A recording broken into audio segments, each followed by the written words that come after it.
Hannah Blumhardt, lead researcher at Reusable and zero waste practitioner. Welcome, Hannah, who's going to be talking about packaging in the grocery sector.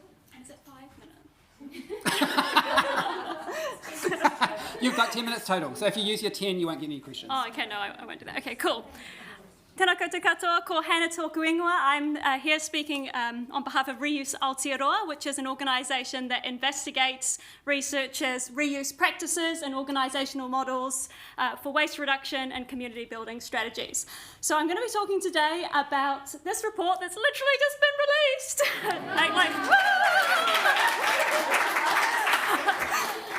Reusable packaging in the Aotearoa New Zealand grocery sector, understanding impacts and outcomes. So this was produced under the umbrella of Aotearoa, which is a multi-partner research project into the circular economy funded by MB's Endeavour Fund. It included researchers from Aotearoa, from Reuse Aotearoa, and from the Bioeconomy Science Institute, formerly Manaaki Whenua, including Graydon. Why look at measuring the impacts and outcomes of reusable packaging? Well, hopefully you're all aware that moving from single-use to reusable packaging is a non-negotiable part of the transition to the circular economy. This is because every time you use a single-use package, you use it once and then it's thrown away. So this is an inherently linear business model. In contrast, reusable packaging is a classical circular business model because each container is designed to be reused multiple times, removing the need to continually extract raw materials to make new packaging and reducing loads of waste. Why look at this in the grocery sector? Because packaging is used across multiple sectors. It's because the grocery sector is heavily reliant on single-use packaging.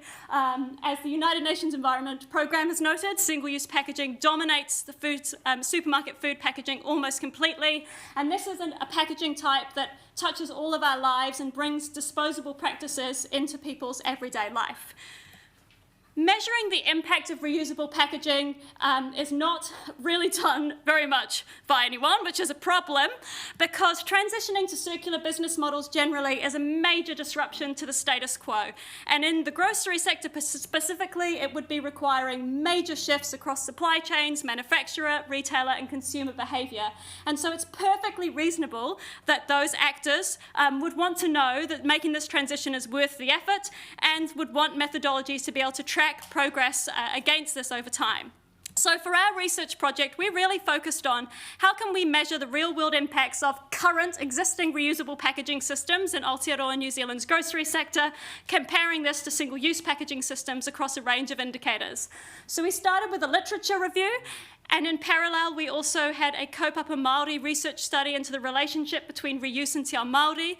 Bringing together the findings from these two reviews, we developed 7 indicators across environmental health, socioeconomic, and cultural areas. And then we applied these to real-world examples. So we chose 6 everyday products that are available in single-use and reusable packaging in New Zealand's grocery sector: milk, toothpaste, pumpkin seeds, oats, olive oil, and dishwashing liquid.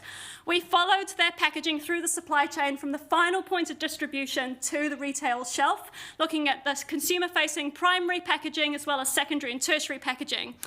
We worked with, interviewed retailers and producers and suppliers across 2 regions, Waikato and Wellington. We completed a customer survey, we did site visits, as well as desktop research of business websites. So through completing this exercise, we really learned a lot about the barriers to measuring circularity. We experienced this in terms of measuring reuse impact, but I think a lot of this is extrapolatable to other areas. Firstly, this is really novel research. There weren't a lot of blueprints to follow in this area, nor was there a community of practice to kind of knowledge share. There are some more established ways of measuring impact for recycling. However, this is not really transferable to waste avoidance, reduction and reuse, and sometimes can be quite misleading. Furthermore, we were quite ambitious with our indicators. We had a breadth of impacts and indicators to look at.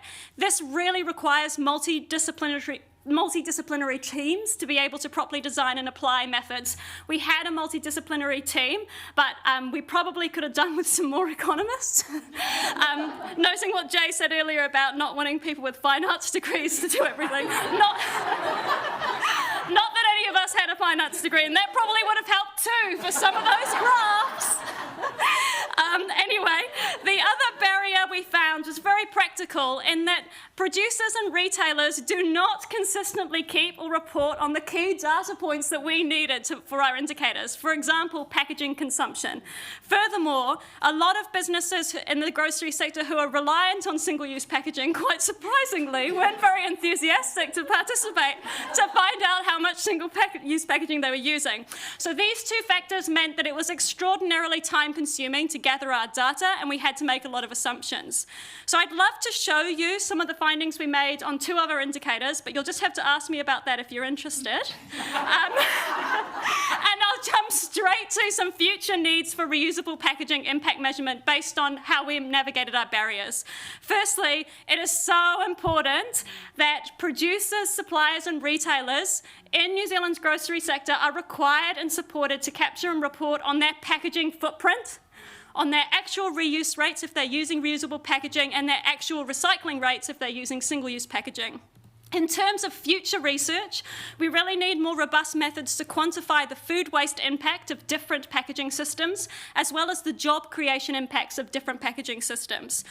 We really need a more in-depth exploration of the human health risks of different packaging materials used in different packaging systems. We really found that it was not on anybody's radar that different packaging materials contain chemicals of concern that are known to transfer into food, and how does reusing or single use amplify or mitigate against that. We'd love to see more life cycle analyses actually compare real-world examples of single-use and reusable packaging systems. And we really need more Māori-led or co-designed with Māori research projects into reusable packaging. So if you'd like to learn more about some of our findings and read our report, you can now check it out on our website, Reuse Aotearoa. So yeah, thank you very much.